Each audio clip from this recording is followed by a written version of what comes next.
No, but let's do it anyway.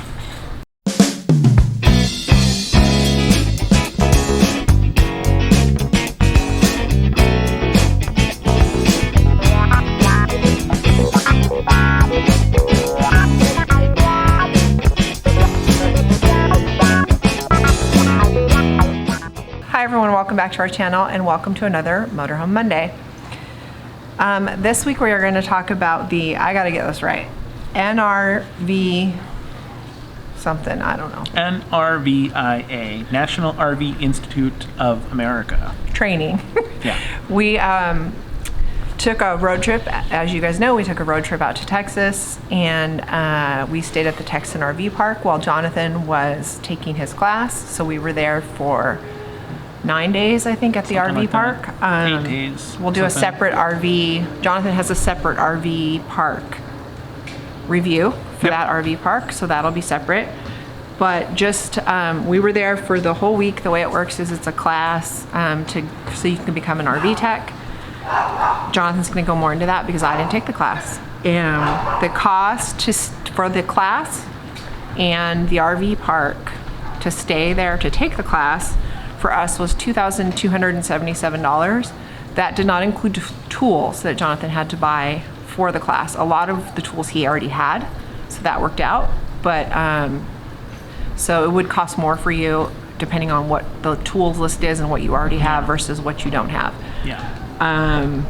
So Texan RV Park in Athens, Texas for the training. Yep. So the National RV Institute of America, NRVIA, is pretty much the recognized and the leader in training for RV technicians. Most of your factory technicians, most of your dealer technicians and stuff like that will at some point, the dealers that actually care and the factories that care will send their technicians to Athens, Texas to be trained by the NRVIA.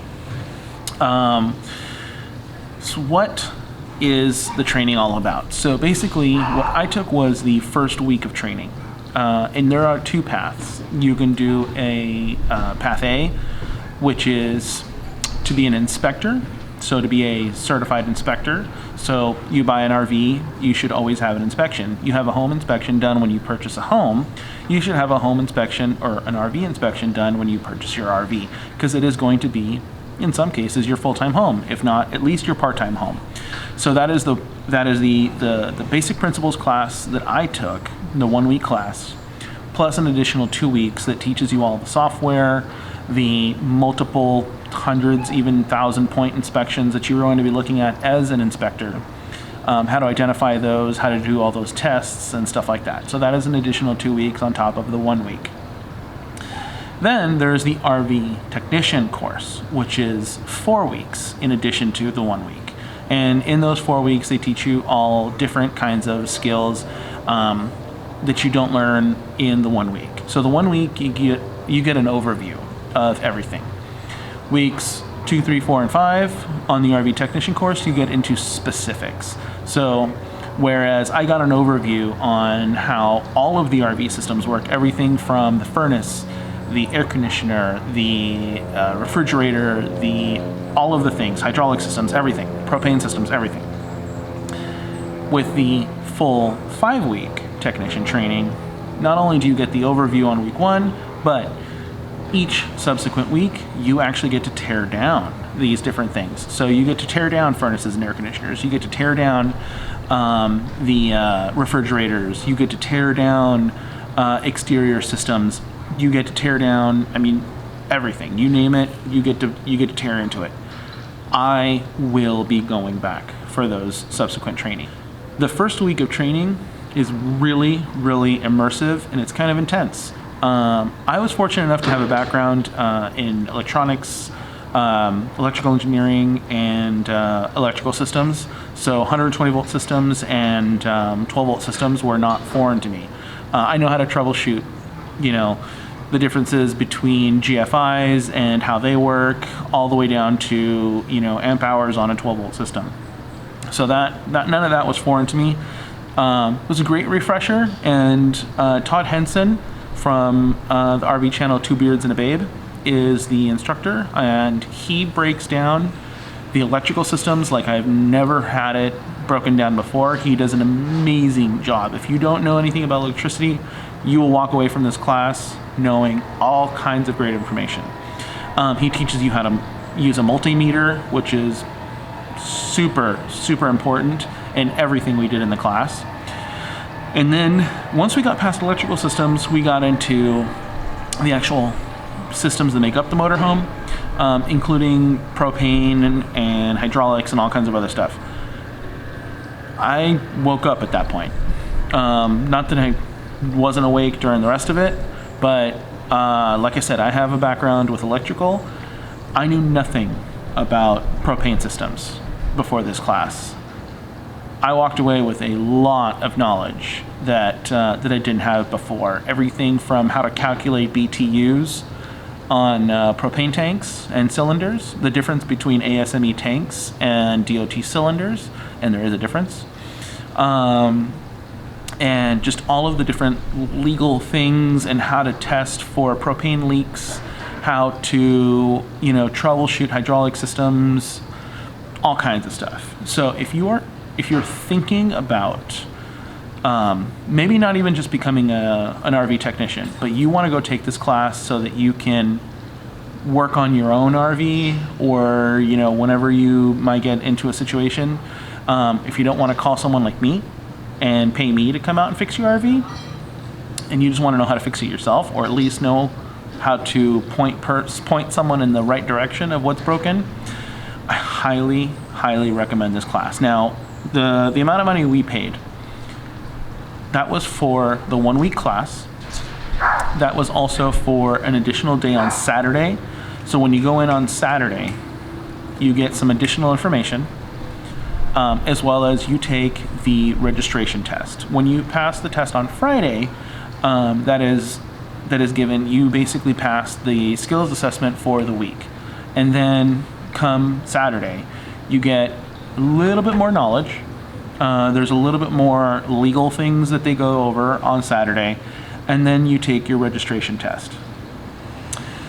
Friday's test, I got a perfect score on Friday's test. It was difficult, but I got a perfect score. Saturday's test, did the pre-test. Woke up, oh boy, there's a lot of formulas in here. Ohm's law, Watt's law, temperature variations on propane cylinders and how it affects pressure and all kinds of other different things. Legal things, ASME versus DOT, all kinds of stuff.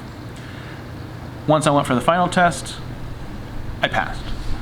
I got almost 90%. I think I got 88% on the test, which is apparently pretty good. So I was really happy that I passed. And with passing, I got some certificates, and I got a cool patch that says, I'm a registered RV technician. So what does that mean? That means a whole lot of things and a whole lot of nothing. It means that I'm actually now officially a member of the National RV and RVAA, and I can't remember what that acronym was.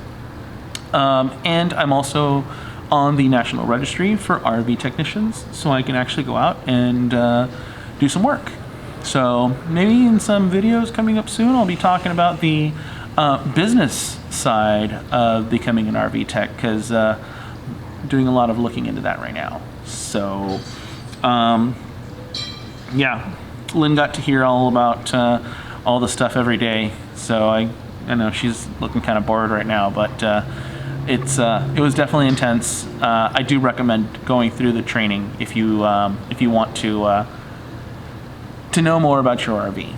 So, and I do have future plans to go back and take the additional 4 weeks, as well as 2 other recommended courses that they have. They're developing a program where they're going to be teaching solar, and they have someone from Cummins Onan that is at the site now that is teaching generator service. So those are 2 classes I definitely will be going back and taking soon. The classes are filling up, so if you're interested in taking it, go onto the NRVIA website and check for classes. And I'll link the website for everything down below for the classes and the RV park and all of that down below. Yep. If anybody has any questions about the class, so basically the class is Monday through Friday from 8 to, what time would I get back? It's like 8 to 5 every day. 8 to 5, 5:30. With like a lunch break. It's kind of like a work day. Yeah, and then in the morning for an hour before class, they teach the business side of becoming a mobile tech. So I highly recommend spending that extra hour, getting up an hour early to go do that. That's actually super beneficial. Steve Anderson from Work Camper News. He is a self-proclaimed serial entrepreneur. He teaches the business class. He owns many businesses, along with the Coopers, who own the Texan RV Park and the NRVIA. So they together own a lot of different subsidiaries and stuff like that, and they teach a great business class ahead of it. So we're gonna finish this up here, but I do want to let you guys know if anybody has any questions about anything that I did. If you want to know more information, please leave it in the comments below, and I will try to answer all questions that may come up, because I know I can't get through everything here in this video. This video would be an hour long. Yeah. So, so this is literally just touching on what he went through for a week. Like he said, if you guys have any more specific questions or want more information, please comment down below and let us know. Maybe we'll do a follow-up video, or maybe Jonathan can just reach out individually and let you guys answer your questions and things like that. In the meantime, if you're not subscribed, please consider subscribing. If you are a subscriber, thank you for being here. We enjoy having you as part of our family. Stay safe, stay healthy, stay positive, test negative. see you next week. Bye. Bye.